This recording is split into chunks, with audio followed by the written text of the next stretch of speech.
What's going on, everybody? I am the Shadow Sage, and this is part 7 of Naruto and Rogue. And if you enjoyed the video, remember to drop a like and subscribe. And thank you for taking 10 minutes out of your day and spending with me. It means so much. And I'm sorry this video is taking so long to come out. You know, my health was just declining. I could see myself getting more unhealthy. I was sleeping less. I was eating less. I stopped working out because of YouTube. And I just need to take a little bit to tone down on the amount of effort I was putting into the videos per day. So yeah, I'm just sorry that the videos took so long. Without any further ado, let's get into the recap. Fire spreading all around my room.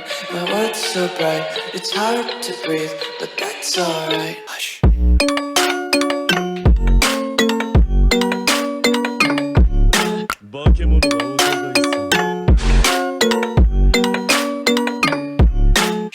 But first is just a quick reminder, if you haven't seen the previous videos of this series, please check them out. It'll make a lot more sense to you. And now let's actually get into the recap. In part 6, Naruto faced Neji in the third phase of the training exams and beat him, and actually talked no jutsu'd him by accident. And the rest of the matches go down like in canon, except Sai faces Shikamaru instead of Shikamaru facing Tamari. And at the end of all the matches, Gaara ends up going crazy, picking up the Konoha Crush Arc, and Kabuto lets down his Genjutsu. So once Naruto knows that the plan is underway, he's gonna head off on his own out of the arena and head to the Ninja Academy, where he encounters his former sensei. And when Naruto sees Iruka, all of his pent-up anger, all of his pent-up emotions are gonna make his blood boil. They're gonna come to the forefront. He's gonna let out all his rage at Iruka. He's gonna bash him with his words. And after raging at Iruka for a while, Naruto throws multiple kunai at him, making him collapse in pain, and he rushes at him with a katana with the intent to kill. And that is where we left off in the previous video. And now let's get into part 7 of this series. So as Naruto's blade rushes at Iruka, the sound of glass shattering echoes through the room once more, as another figure jumps in front of Naruto and grabs his arms. And I promise this scripted way before part 6 even came out. Y'all guessed this. I mean, a lot of y'all guessed it. There was a lot of speculation who saves Iruka, so congrats to anyone who actually knew that this was coming. And I promise this was not because I was listening to you guys. This was scripted way before y'all even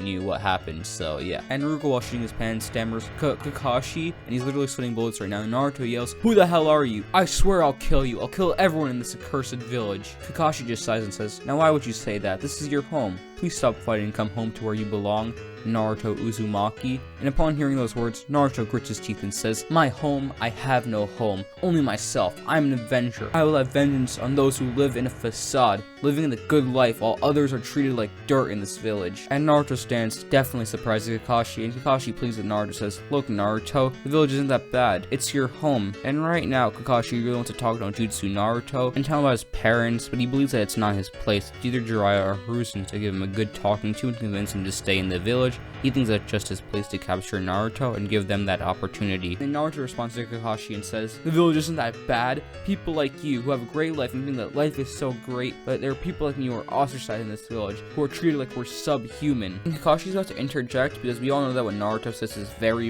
untrue. Kakashi did not have a great life. But before Kakashi can actually interject, Naruto continues on and says, "Let me tell you a story that Raikage once told me. It's about a man who was treated like me. His name was Sakumo Hajike, a good man, a lot better than I am, who was treated like trash all the way to the grave, all because of this damn village." Alright, this is an intermission. I just found that Chadwick Boseman just died. I'm gonna go cry in a ball for a little bit, and I'm gonna record later, guys. Fuck 2020. Alright, I'm back from crying in fetal position. It's been a few hours, so let's get back into this now. Alright, so where were we? Alright, so we were talking about Sakumo, right? Kakashi winces when he hears those words coming from Naruto's mouth and decides that he's done with games. "Yes, I know that man that you speak of. He was my father." And this shocks Naruto. He definitely feels a little bad, but he can't really feel bad for his enemy at the moment. So he just carries on and says, "So you know how bad this village is? How it ruins lives? What has it ever done to help you? All it does is wage wars and destroy everything." And Kakashi then responds saying, "That might be true, but just because bad things happen because of this village doesn't mean the whole village is bad." And when Naruto hears this, he just grits his teeth and yells, "Shadow Clone Jutsu," and then also says, "Well, everyone here hated me for just existing, every single person, for something the damn 4th Hokage did to me." And when Kakashi hears this, he's just cringing super hard, and he's just stunned at Naruto's ignorance. He knows that he can't convince Naruto and decides just to take him down. Kakashi yells for all the students to run away as he raises his headband. They then charge at each other, and Kakashi fires a wind bullet at each of the clones, making it a one-on-one battle once again. And as strong as Naruto is in this what if, he's still no match for Kakashi, so eventually Naruto will get restrained and captured by Kakashi. And back at the stadium, things go pretty much the same because Kakashi and Guy were handling everyone there in canon, and both of them were in base, so Guy can easily just open up a few gates and cover for Kakashi, who was fighting Naruto in this timeline, obviously. And now for Gaara versus Sasuke. As you can all guess, Sasuke gets fucked harder than Mia Khalifa, but when Gaara is on the verge of killing him, Asuma, who was in the area and saved Shikamaru, saves Sasuke. But it is definitely safe to say that Sasuke is injured pretty bad, and without a skilled medical ninja like Tsunade, it will definitely take him a hot minute to heal, to say the least. Also, Hiruzen does fight Orochimaru like in canon, and after stealing Orochimaru's arms, he will die just like in canon. And during the fight, Hiruzen's mind is a little bit preoccupied thinking about Naruto, but he's a very skilled ninja mentally and physically, so he will be able to focus on Orochimaru, his former student, and fight him well. Afterwards, all the politics stuff goes like in canon, and the Sand will be forgiven like in canon, and for that reason, so will the Cloud Village. Because obviously the Leaf isn't trying to go to war right now. I mean, they're obviously very weak due to the Konoha Crush, and obviously Naruto won't be returning to the Cloud Village because he's being taken into custody and putting in jail inside the Leaf Village. But it's very secretive, so Danzo and the others don't find out and give Naruto the fucking death penalty by extracting the Biju from him. And as y'all could probably guess, Naruto will not be too happy about being locked up in the Leaf, as well as the Cloud Village. But in all reality, they can't really do anything about it because they're kind of indebted to the Leaf Village right now, and they can't just be like, oh hey, I know you just forgave us, but can we have our Jinchuriki back? Or actually, your Jinchuriki back. It's not even their Jinchuriki, it's technically the Leaf Village's. And while Naruto's in prison, he's definitely planning to pull an Uncle Iroh and insert epic Uncle Iroh training montage right now. And later on, Jiraiya's gonna come and talk to Naruto, and obviously he doesn't want to keep Naruto as a prisoner, and it's breaking Jiraiya's heart just to see Naruto like this. So then he says, Naruto, we'll let you come to this decision. This is your home. There are people here who care about you. And when Jiraiya says this, Naruto's blood really starts to boil once again. He's hearing the same empty expression over and over again. My home? People who care for me? Who? Tell me who. I've never even met you before. Who are you to say the people in the village care for me? This entire village is full of hatred. It's the epitome of hatred. You and the entire village are self-righteous frauds who claim peace without caring who you trample over. You and that damn fourth Hokage don't even care if a small child lives in hell on earth as long as Konoha has power. And Jiraiya is sitting there listening to his monologue, but when the last sentence comes along, that really crossed the line for Jiraiya, and he's like, listen here, you arrogant shit. The fourth Hokage was a damn good man, a compassionate man who cared for everybody in the village. So then Naruto scoffs and says, everybody, huh?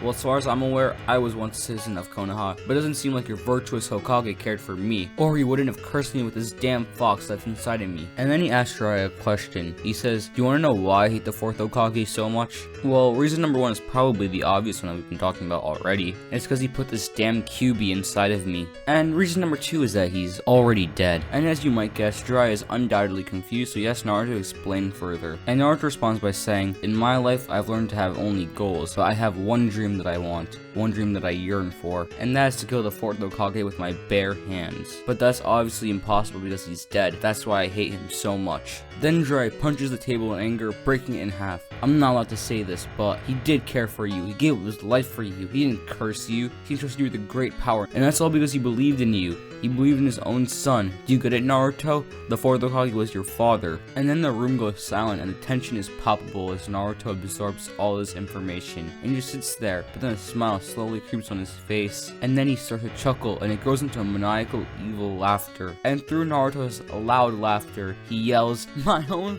father. Think the man who cursed me and that I hated my entire life was my own father.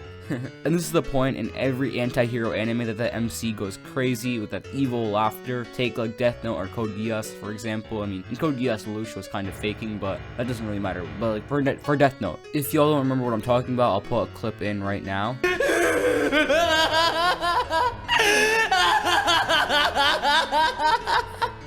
Alright, so Naruto takes a tear of laughter from his eye and says, that just makes me want to kill the sick bastard even more. Entrusted my ass. He was only concerned with the power balance between the villages. And right now, Jiraiya's getting really sick to his stomach. He's getting Kakashi levels of depression. He feels that he failed the Rain Trio, he failed Minato, he failed Orochimaru, and now he's failed his own godson. Jiraiya then just sighs in disappointment and walks away. I can't do this right now. I'm gonna try again later, he says. And now that I'm thinking about it, Naruto has a very similar view on the world as Pain. Meanwhile, Naruto's former Cloud teammates are wondering what happened to Naruto, and so is Hinata, since everything on Naruto is confidential, obviously as I said earlier because of the elders and Danzo. But moving on, Jiraiya's gonna keep visiting Naruto every day, but Naruto, being the stubborn young man that he is not gonna have Jiraiya's shit, and from Naruto's point of view, Jiraiya's just being the same shit over and over again like a broken record. It's the we love you Naruto, please come back Naruto, we miss you Naruto, all of that same stuff over and over again. And after quite a few failed talks with Jutsus, Jiraiya gives up. He knows that it's not gonna work, but but he won't stop visiting Naruto. He's gonna keep visiting his edgy godson, like try creating a relationship with Naruto, you know, keep giving the small talk, stuff like that. How was your day, Naruto? I'm in prison, old man, you put me here, leave me alone. All that great stuff. And one day Jiraiya's visits are gonna just randomly stop, which kind of surprises Naruto. He's kind of thankful though, those visits were probably torture for him. But Jiraiya had to stop visiting Naruto so he could go on the mission to find Tsunade and make her the 5th Hokage. And while Naruto's in prison just chilling, he's gonna be doing quite a few things. First off, being hella physical training, like over Rock Lee levels of training. He already did that, but now he has even more free time because he's in prison all day, so he has even more time to train. The second thing is meditating, and the third thing is plotting his escape. And I'm gonna wrap the video up there, guys. I hope you did enjoy, and thank you for taking time out of your day and spending it with me. And if you did enjoy it, remember to drop a like and subscribe. Remember to have a great day and stay safe. I'm the Shadow Sage,